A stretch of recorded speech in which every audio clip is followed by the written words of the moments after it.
हम black magic की बात करें तो मुंजा भी बड़ा एक अच्छा एग्जाम्पल है। हाँ, ये बहुत टॉपिक चल रहा है इस टाइम टॉपिक पे। बढ़िया चल रहा है। तो एक्चुअली में एक अर्बन हॉरर लेजेंड है मुंजिया का, बल्कि अच्छा। सालों से चलता आ रहा है। हिंदू धर्म का ही एक बहुत बड़ा लेजेंड है।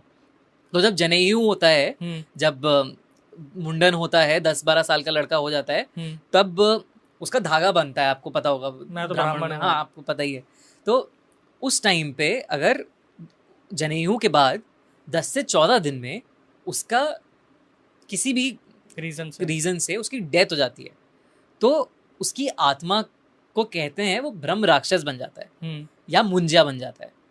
तो जब आप उसको काउंटर करने के लिए पीपल के पेड़ में उसकी पीपल के पेड़ में उसको उसको बांधा जाता है रिचुअल्स करके।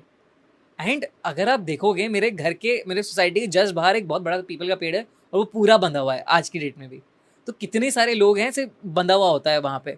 तो कहते हैं उसकी आत्मा, ब्रह्म राक्षस की आत्मा, मुंजा की आत्मा पीपल के पेड़ से बंध जाती है और वो पीपल के पेड़ में रहती है जब तक कि कोई आके उसके साथ बदसलूकी ना करे, खिलवाड़ ना करे, उल्टा ना बोले। जैसे कई केसेस ऐसे होते हैं कि तो मुंजा क्योंकि बच्चों की आत्मा होती है, ये भैया ब्रह्म राक्षस जो है ये बच्चे हैं जो मर गए थे। चैनल को सब्सक्राइब करो पहले, हाँ जल्दी करो। मुझे पता है कि आप लोग नहीं करते, वीडियो देखते हो लेकिन सब्सक्राइब नहीं करते। ये लाल कलर का बटन नहीं से दबाओ, जल्दी दबाओ, जल्दी दबाओ, फिर मैं शुरू करूँ। दबा दो जल्दी, दबा दिया, घंटी भी दबा देना, ठीक। तो ये बड़े शैतान होते हैं और बड़े खूंखार भी होते हैं, एट द सेम टाइम भयानक भी हो जाते हैं। तो आप जब इनके साथ कुछ बदमाशी करोगे या ऐसा कुछ करोगे जो इन्हें अच्छा नहीं लगता, जैसे इसलिए कहते हैं पीपल के पेड़ के पास आप पेशाब नहीं करनी चाहिए, पीपल के पेड़ के पास आपको शराब नहीं पीनी चाहिए, पीपल के पेड़ पे पत्थर नहीं मारने चाहिए या किसी भी पेड़ पे नहीं मारने चाहिए, डिसरिस्पेक्ट नहीं करनी चाहिए पीपल के पेड़ पे। रात में इसलिए कहते हैं रात में जाओ ही मत। ये भी कहते हैं कि इनका टाइम होता है कि सनसेट के बाद और सनराइज तक एक्टिव रहते हैं ये लोग, सूरज में नहीं कर पाते, लाइट से डरते हैं ये लोग। पहचान क्या होती है भाई, कैसे पता चले किसी पेड़ पे अगर ब्रह्म राक्षस है? तो पहचान तो अब क्या ही होगी। जैसे मैंने सुना है, हाँ। मैं नॉलेज के लिए बता देता हूँ, बताना अगर सही हो तो। बोलते हैं जो पीपल का पेड़ नीचे से हरा भरा होता है, अच्छा खासा तना होता है उसका, लेकिन ऊपर से वो सूखा होता है। बोलते हैं कि ऐसे पेड़ पे मुंजिया या ब्रह्म राक्षस बैठना पसंद करता है, और जहाँ वो बैठता है वहाँ का पूरा हिस्सा सूख जाता है, जबकि तने पर उसके फर्क नहीं आता, वो अच्छा खासा बढ़ता रहता है। मतलब नीचे से पेड़ चौड़ा होगा और ऊपर तक जाते जाते थोड़ा कमजोर हो जाएगा। हो सकता है, मुझे ये मैंने सुनी है थ्योरी। हाँ। लेकिन जो ये मुंजिया है और ब्रह्म राक्षस है, क्या ऐसा भी होता है कि कोई बड़ा अगर मर रहा है तो वो ब्रह्म राक्षस बन रहा है, छोटा अगर मर रहा है तो वो मुंजिया बन रहा है? नहीं, ऐसा नहीं, मुझे इतना डिटेल में नहीं पता, बट मुझे इतना पता है कि ब्रह्म राक्षस मुंजिया आपस में इंटरचेंजेबल वर्ड्स हैं। अच्छा, मतलब एक ही है, टर्म्स एक ही हैं, हाँ, अलग अलग हैं। जैसे चुड़ैल हो या डायन हो, कहने के लिए हम एक ही कह जाते हैं। कभी कभार बोल देते हैं, सही बात है कि ये चुड़ैल है तो उसी को डायन भी बोल देते हैं। बिल्कुल ऐसे अलग अलग, मतलब अलग अलग रिचुअल्स में पीपल के पेड़ में है ही। इनफैक्ट मैं कीनिया गया था अभी रिसेंटली लास्ट ईयर में, तो वहाँ भी पीपल के पेड़ से अलग एक ईविल जुड़ा हुआ, ईविल की कहानियां हैं वहाँ पे। कीनिया कहाँ भाई? अफ्रीका में। वहाँ तो वहाँ पे भी माना जाता है, वहाँ पे भी ट्राइबल लोग, वहाँ पे भी ऐसे माना जाता है कि ट्राइबल लोग में जल्दी कोई मर गया तो इसमें ईविल अटक जाता है, मतलब उसकी भी आत्मा पीपल के पेड़ में अटक जाती है। भाई वहाँ कैसे जाना हुआ आपका? वहाँ रिसर्च करने गए थे क्या? नहीं, वहाँ बस घूमने गया था। यही लोकेशन मिली जाने के लिए? वहाँ पे मसाई मारा है बड़ा सुंदर, तो फॉरेस्ट एरिया है पूरा, मतलब जहाँ वाइल्ड लाइफ दिखती है आपको। तो क्या दिखा वहाँ पे? वहीं तो वाइल्ड लाइफ के लिए गए थे, ऐसा कुछ मैं भूत की रिसर्च करने गया नहीं। ऐसा मेरे को लग रहा है सुन के कहीं अफ्रीका का वूडू ब्लैक मैजिक बहुत फेमस है, कहीं वहाँ चले गए? नहीं, वो सब मैंने एक्सप्लोर नहीं किया, वो थोड़ा ब्रेक पे था तो मैंने कहा आराम से वहाँ पे चिल करा जाए। तो वहाँ पे फिर भी जाने के बाद थोड़ा बहुत तो पता लगाया होगा कि यहाँ पे ट्राइबल क्या करता है क्या नहीं करता, कुछ ऐसा? बहुत ज्यादा तो नहीं किया मैं, वैसे मैंने सुना है कि अफ्रीका का ब्लैक मैजिक बहुत स्ट्रांग होता है। हाँ। हुआ क्या था भाई जब आप वहाँ गए थे? मैं बताता हूँ। तो मैं अफ्रीका में तो मैंने एक्सप्लोर नहीं किया ज्यादा, लेकिन मैं जापान जब गया था तब वहाँ गया था मैं। वहाँ पे एक ओकीगाहारा फॉरेस्ट है, जहाँ कहते हैं कि मतलब दुनिया की सबसे खतरनाक फॉरेस्ट है वो, सबसे हॉन्टेड फॉरेस्ट है दुनिया का, और ऐसी जगह है जहाँ पे सबसे ज्यादा लोगों ने जान दी अपनी। अच्छा। उस जगह पर जब मैं उस फॉरेस्ट में गया तो इतना, एक तो डेंस है वो फॉरेस्ट कि आप, मतलब मैं जनवरी के टाइम पे गया था, बाहर हवा चल रही थी ठंडी ठंडी एकदम, और धूप पड़ रही थी साथ में। जब मैं उस फॉरेस्ट के अंदर घुसा ना, सूरज की किरण अंदर घुस पा रही है उस फॉरेस्ट के, मतलब पेड़ पूरा ढका हुआ है। हाँ, पूरा ढका सा हुआ है वो, इतना डेंस है। अपने इंडिया में तो ऐसा नहीं लग रहा मेरे को, ऐसा कुछ होगा। ऐसा नहीं है, ऐसा नहीं है कोई जंगल। आई थिंक वो पेड़ ही ऐसे, उसे उस एरिया को जो फॉरेस्ट है ना, उसे सीज ऑफ ट्रीज भी बोला जाता है। अच्छा, इतना बहुत बड़ा है वो, ऐसा लगता है कि कोई हरे रंग की समुंदर है अगर आप ऊपर से देखोगे उसे। तो क्या हो रहा था भाई, यूट्यूब का रिवेन्यू कम हो गया था वहाँ गए थे? नहीं, अब मैं टूर का पार्ट था हमारा, तो मतलब एक टूरिस्ट डेस्टिनेशन भी बन गई है वो एक तरह की।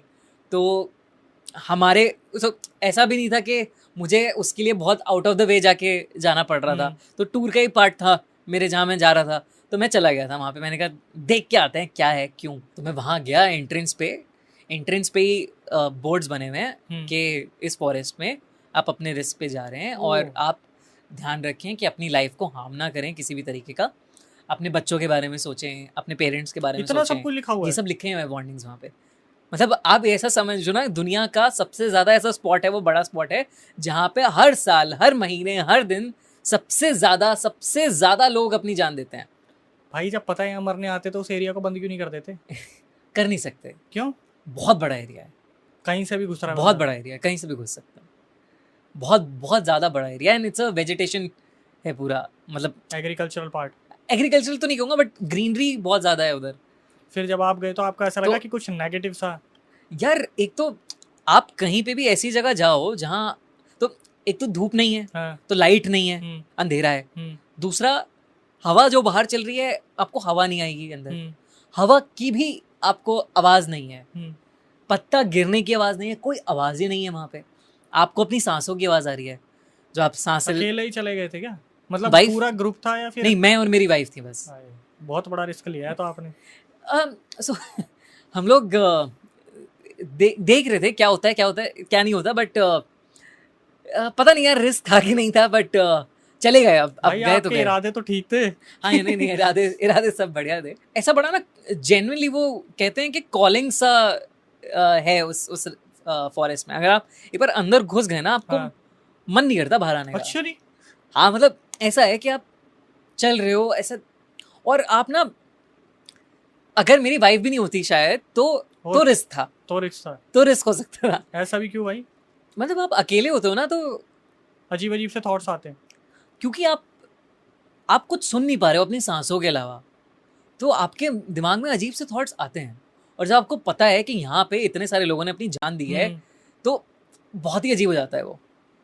अब आप उस फॉरेस्ट में जा रहे हो, आप देख रहे हो फॉरेस्ट में घुसने से पहले वहाँ पे ग्रेव्स वहाँ पे वो बनी हुई हैं, कब्रें और मेमोरियल्स से बने हुए हैं लोगों के, और लोगों ने चढ़ा रखे हैं, फूल चढ़ा रखे हैं। इसे आप कब्र भी देख रहे हो वहाँ पे। ऐसा नहीं है कि आप सिर्फ अंदर घुस गए, आपने जंगल देखा, निकल गए।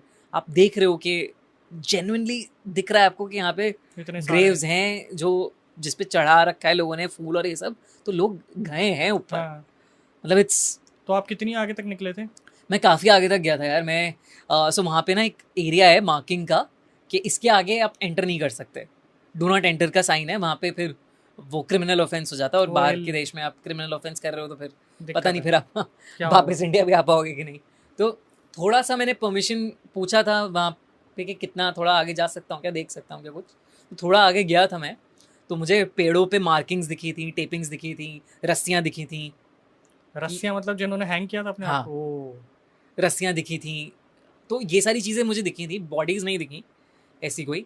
एंड मैं फिर वापस आ गया था, और मैंने ये सब रिकॉर्ड भी नहीं किया अंदर घुस के टेपिंग्स और ये सब, क्योंकि मुझे अलाउड नहीं था वो रिकॉर्ड करना। तो जब अंदर जाते तो फ़ोन वोन सब कलेक्ट कर लेते या फिर मना कर देते? नेटवर्क नहीं होता वहाँ।